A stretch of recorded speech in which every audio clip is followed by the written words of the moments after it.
নমস্কার বন্ধুরা, কেমন আছেন সবাই? আশা করছি সবাই অনেক ভালো আছেন। ছোটবেলায় আমরা স্কুলের বাহিরে কিংবা পাড়ার কাকুদের কাছ থেকে কিন্তু অনেক চালদার আচার খেয়েছি। আর চালদার আচার খেতে তো আমার দারুণ লাগে। তো আজকে আপনাদের সাথে আমি শেয়ার করব দারুণ স্বাদের টক ঝাল মিষ্টি চালদার আচার। এটা বানানো খুবই সহজ আর খেতে তো দুর্দান্ত লাগে। তো বন্ধুরা, পুরো রেসিপিটা আপনারা দেখবেন, আশা করছি আপনাদের খুবই ভালো লাগবে। তো চলুন প্রথমে চালদা কেটে নিই, তারপর আচার বানানো শুরু করা যাক। এখানে 3টা চালদা আছে, আমি 2টা চালদা আচার বানাবো। তো প্রথমে চালদা কেটে নিচ্ছি।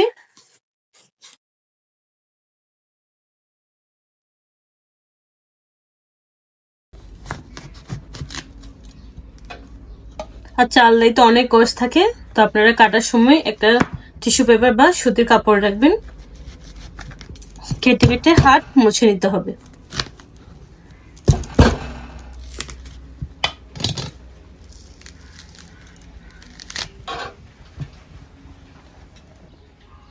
এখন চালদার এই মাঝের অংশটা কেটে বাদ দিয়ে দিব।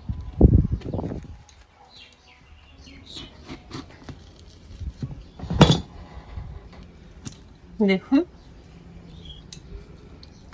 বাকি সবগুলো ভাবে কেটে নেব। এদিকে তো আমি সব চালটা কয়েকটা টুকরো করে নিয়েছি। এখন আচারের জন্য সুন্দর করে স্লাইস করে কেটে নিব। এভাবে পাতলা পাতলা করে লম্বালম্বি ভাবে কেটে নেব। পাতলা করলে খুব ভালো সিদ্ধ হয়।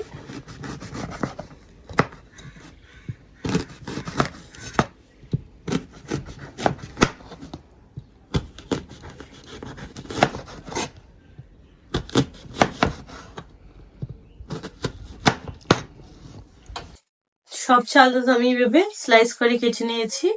আর দেখুন, এগুলো এখন পরিষ্কার করে ধুয়ে নিয়ে আসবো। চালটা তো পরিষ্কার করে ধুয়ে নিয়ে এসেছি। এখন চালগুলো প্রথমে সিদ্ধ করে নিব। চুলায় একটা প্যান বসিয়েছি।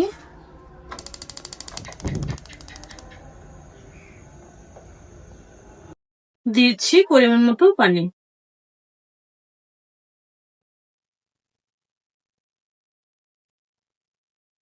এখন দিয়ে দিব কেটে ধুয়ে রাখা চালটা।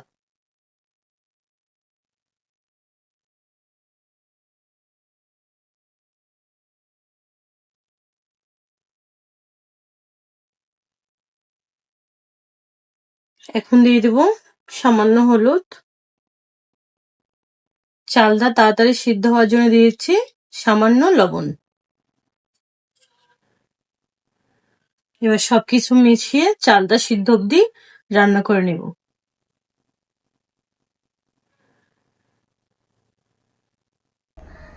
এখন ঢাকা দিয়ে দিব।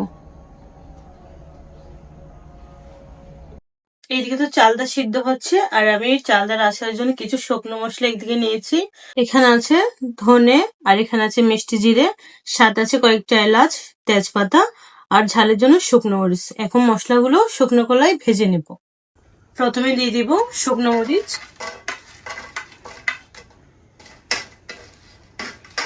শুকনো মরিচ হালকা ভাজা হয়ে গেলে বাকি মশলাগুলো দিয়ে দিব।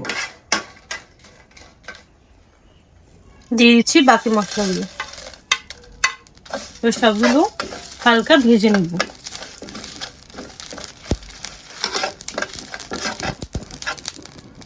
সব মশলা ভাজা হয়ে গেছে, এখন ঢেলে নিব। ঠান্ডা হয়ে গেলে এখন গুঁড়ো করে নেব। এখন আমি শুকনো মশলাগুলো গুঁড়ো করে নিব। আর এদিকে আছে সর্ষে, সর্ষেগুলো বেটে নিব। আর চালদার আছে সর্ষে বাটা দিলে খেতে কিন্তু দারুণ সুন্দর লাগে।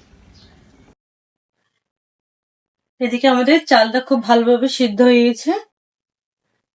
দেখুন, আপনাদের একটা দেখুন। এখন চালটা থেকে পানি সরিয়ে নিব। চালটা তো সিদ্ধ হয়ে গেছে, আর আমি পানি ছাকিয়ে হালকা থেতো করে নিয়েছি। আর এভাবে করলে কিন্তু চালটার মধ্যে সব মশলা প্রবেশ করে, আর চালটা খেতে কিন্তু মজা লাগে। এখন চালটা বানানোর জন্য প্যানে দিয়ে দিব পরিমাণ মতো সরিষার তেল।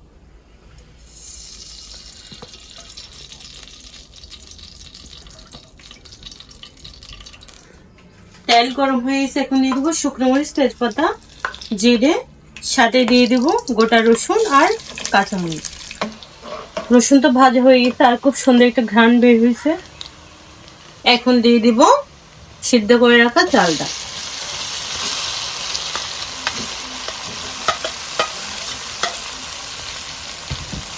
চালটা দিয়ে ভালোভাবে তেলের সাথে মিশিয়ে নিন। এখন দিয়ে দিব সামান্য হলুদ, সিদ্ধ করাতে হলুদ দিয়েছি, সামান্য দিচ্ছি হলুদ। আর ঝালের জন্য দিচ্ছি সামান্য শুকনো মরিচের গুঁড়ো।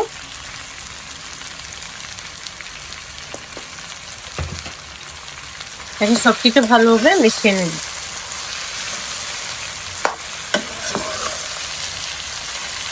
আর তেলের সাথে যদি চালটা ভালো করে ভাজা যায় তাহলে কিন্তু চালটা অনেকদিন ভালো থাকে।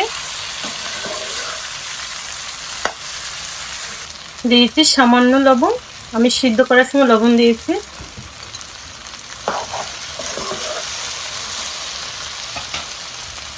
এখন দিয়ে দেব পরিমাণ মতো চিনি। এখানে আমি 300 গ্রাম চিনি দিচ্ছি।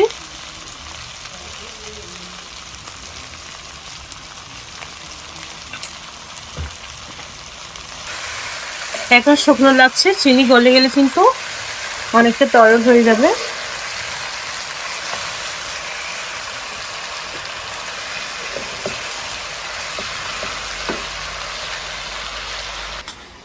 এখন দিয়ে দিব সরিষা বাটা।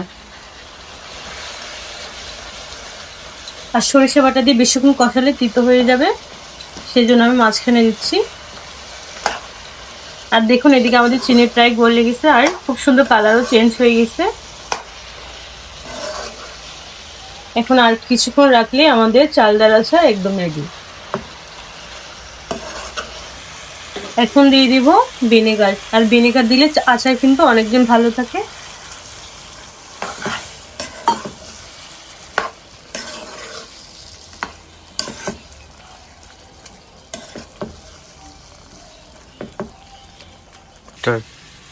তো বন্ধুরা আমাদের চালদার আচার তো প্রায় তৈরি শেষ। এখন সবশেষে দিয়ে দিব ভেজে রাখা মশলা।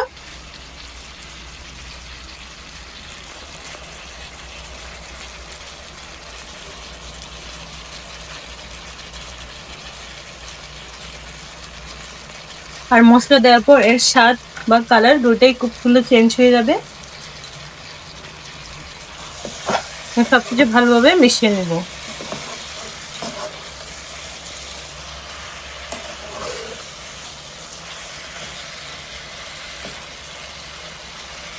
তো বন্ধুরা আমাদের আচার বানানো শেষ। এখন সব শেষে দিয়ে দিব সামান্য কাঁচা সরিষার তেল। আর এটা দিলে সরিষার তেলে একটা ফ্লেভার আসে, আচার খেতে কিন্তু দারুণ লাগে। তো আমাদের আচার বানানো শেষ, এখন আপনাদের পরিবেশন করে দেখাবো।